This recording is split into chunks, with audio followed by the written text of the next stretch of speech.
Hello guys, welcome back to my channel. मेरा नाम है शुभी और आज मैं आपसे बात करने वाली हूँ मैनेजमेंट एज अ साइंस के बारे में। क्या मैनेजमेंट के जो कैरेक्टरिस्टिक्स हैं वो साइंस के कैरेक्टर्स से मेल खाते हैं? अगर हाँ तो हाँ, हम कहेंगे मैनेजमेंट एक साइंस है। ठीक है। अगर मैं साइंस वर्ड बोलती हूँ तो आप लोगों के दिमाग में क्या आता है? साइंस वर्ड से एक्सपेरिमेंट्स, लैब, कुछ सर्टेन प्रिंसिपल्स दिमाग में आते होंगे, राइट। तो हम जो है साइंस के कैरेक्टरिस्टिक्स को देखते हैं, क्या क्या कैरेक्टरिस्टिक्स होते हैं। देन हम मैनेजमेंट को देखते हैं, क्या वो कैरेक्टरिस्टिक फुलफिल कर पाता है कि नहीं। तो पहले बात करते हैं साइंस के कैरेक्टरिस्टिक्स की। ठीक है। जो कि कहता है systematised body of knowledge. Science क्या है? Systematised body of knowledge. इसका मतलब क्या हुआ कि ये कॉज और इफेक्ट रिलेशनशिप पर बेस्ड होती है। कॉज और इफेक्ट। ग्रेविटी के बारे में आपने सुना होगा। ठीक है। न्यूटन जी के सर पे जो है सेब गिरा था। मैं अभी पेड़ बोलने वाली थी। न्यूटन जी के सर पे सेब गिरा था और उन्होंने ग्रेविटी का आविष्कार किया। तो इफेक्ट क्या था? सेब गिरना। किसकी वजह से? ग्रेविटी की वजह से, राइट। सेब हवा में नहीं था या फिर ऊपर नहीं चला गया, नीचे गिरा। ये इफेक्ट हुआ ग्रेविटी का। ठीक है। तो science systematised body of knowledge है। ठीक है। बेस्ड ऑन एक्सपेरिमेंट्स है। साइंस बेस्ड ऑन एक्सपेरिमेंट्स है। ऐसे नहीं होता जाते जाते मन कर रहा है कुछ लिख कर चले जाते हैं, कोई तो हमें याद करेगा, ऐसे नहीं होता है। काफी एक्सपेरिमेंट्स करने होते हैं। अलग अलग कंडीशंस में देखा जाता है कि कोई चीज कैसे रिएक्ट करती है अलग अलग टेम्परेचर्स में, अलग अलग एनवायरमेंट में, है ना। फिर उस हिसाब से अपनी जजमेंट दी जाती है। तो बेस्ड ऑन एक्सपेरिमेंट्स।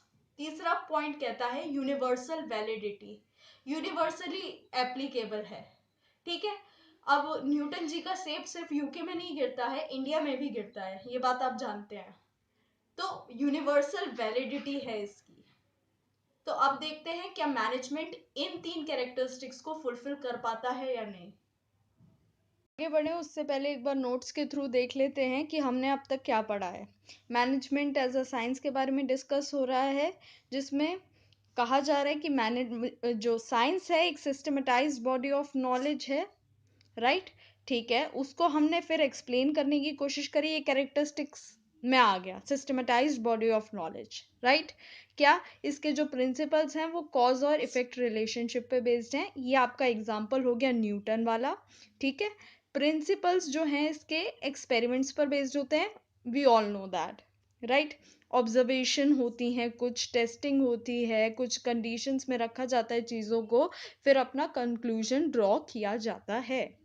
आगे बात करते हैं। यूनिवर्सल वैलिडिटी होती है साइंटिफिक प्रिंसिपल्स की। ठीक है। तो अब हम देखेंगे क्या मैनेजमेंट के कैरेक्टरिस्टिक्स साइंस के कैरेक्टरिस्टिक्स से मेल खाते हैं या नहीं, और किस हद तक मेल खाते हैं। चलिए देखते हैं। क्या मैनेजमेंट एक सिस्टमेटाइज्ड बॉडी ऑफ नॉलेज है? ऑब्वियसली है। जो आप पढ़ रहे हो वो क्या है? वो मैनेजमेंट ही तो है। मैंने बोला आगे चल के आप फ्योल के प्रिंसिपल्स पढ़ेंगे तो वो क्या है? वो नॉलेज ही तो है जो प्रोवाइड की गई है, सिस्टमेटाइज्ड बॉडी ऑफ नॉलेज। कुछ सर्टेन थ्योरीज है मैनेजमेंट की, कुछ सर्टेन प्रिंसिपल्स हैं जो डेवलप हुए हैं over the period of time. तो राइट, पहला पॉइंट टिक। दूसरा हम बात करते हैं बेस्ड ऑन एक्सपेरिमेंट्स।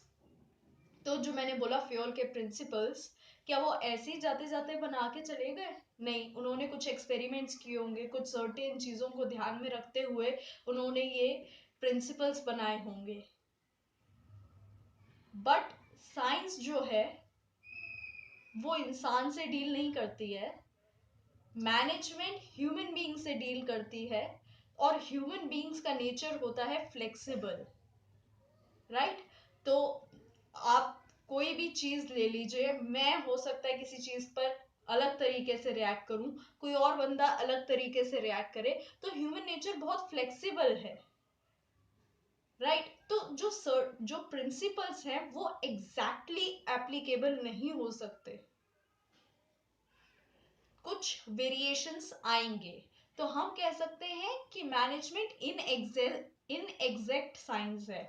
तो ये वाला पॉइंट हो जाएगा क्रॉस। ठीक है। तीसरा एक और पॉइंट था यूनिवर्सल वैलिडिटी का। अब मैंने बताया आपको कि ह्यूमन नेचर फ्लेक्सिबल है, तो यूनिवर्सल वैलिडिटी का सवाल नहीं बनता, चेंज होता रहता है, राइट। तो ये था हमारे 3 कैरेक्टरिस्टिक्स। और बाकी मैं ये कह सकती हूँ, मैं क्या कहूँगी, एनसीईआरटी ये कहती है कि मैनेजमेंट एक इनएग्जैक्ट साइंस है। तो चलिए नोट्स में देखते हैं क्या कहता है। अब बात करते हैं मैनेजमेंट के बारे में। कुछ देर पहले हमने देखा साइंस के बारे में कि साइंस एक सिस्टमेटाइज्ड बॉडी ऑफ नॉलेज है। अब हम लेकिन ये भी कह सकते हैं कि मैनेजमेंट भी एक सिस्टमेटाइज्ड बॉडी ऑफ नॉलेज है, ठीक है। इसकी कुछ अपनी थ्योरी और प्रिंसिपल्स हैं जो कि डेवलप हुए हैं over a period of time, ठीक है। ये पैराग्राफ अब खुद से पढ़िएगा क्योंकि इसमें और थोड़ा एक्सप्लेन किया गया है। देखो, मैनेजमेंट को कहा गया है इन एग्जैक्ट साइंस, क्यों? क्योंकि ह्यूमन नेचर इन्वॉल्व हो गया है, ठीक है। तो ये प्योर साइंस नहीं हुआ, ये इन एग्जैक्ट साइंस हुआ, ठीक है। देखो इधर लिख भी रहा है management, since management deals with human beings, और ह्यूमन बींग्स का जो नेचर होता है यानी ह्यूमन बिहेवियर, उसका जो आउटकम होता है वो हम एक्यूरेटली प्रिडिक्ट नहीं कर सकते। कौन कैसे बिहेव करता है वो हमको नहीं मालूम होता है, कौन कैसा एक्ट करता है, कौन कैसा रिएक्ट करता है, राइट। आगे बात करते हैं। अब कह रहा है कि इन लिमिटेशंस के बाद भी कि भैया ह्यूमन नेचर हम प्रिडिक्ट नहीं कर सकते हैं, उसके बाद भी जो हेनरी फेयोल है और जो टेलर है FW टेलर, उन्होंने कुछ जो है जनरल प्रिंसिपल्स दिए हैं मैनेजमेंट के, जो जनरली ऑब्वियसली अप्लाई करते हैं, ठीक है। तो ये चीज कहना चाह रहा है, प्रिंसिपल्स ऑफ मैनेजमेंट एग्जैक्ट नहीं है प्रिंसिपल्स ऑफ साइंस के, एप्लीकेशन और यूज यूनिवर्सल नहीं है, और मॉडिफाई करना होगा इन्हें अकॉर्डिंग टू गिवन सिचुएशन, ठीक है। प्रिंसिपल्स किन्हें मॉडिफाई करना होगा? प्रिंसिपल्स ऑफ मैनेजमेंट को। अब आपसे मैं ये पूछना चाहती हूँ कि principles of management principle of science के क्यों नहीं एग्जैक्ट हैं? एक कारण, 2 शब्दों का आंसर है ह्यूमन नेचर, ठीक है। ह्यूमन नेचर की वजह से मैनेजमेंट साइंस ना होके इनएग्जैक्ट साइंस हो गया है, या हम कह सकते हैं सोशल साइंस हो गया है, राइट। तो ये था हमारा मैनेजमेंट एज अ साइंस को लेकर टॉपिक। आई होप आपको ये वीडियो पसंद आई होगी।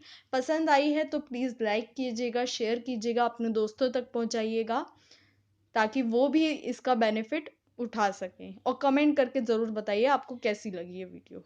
Thank you so much.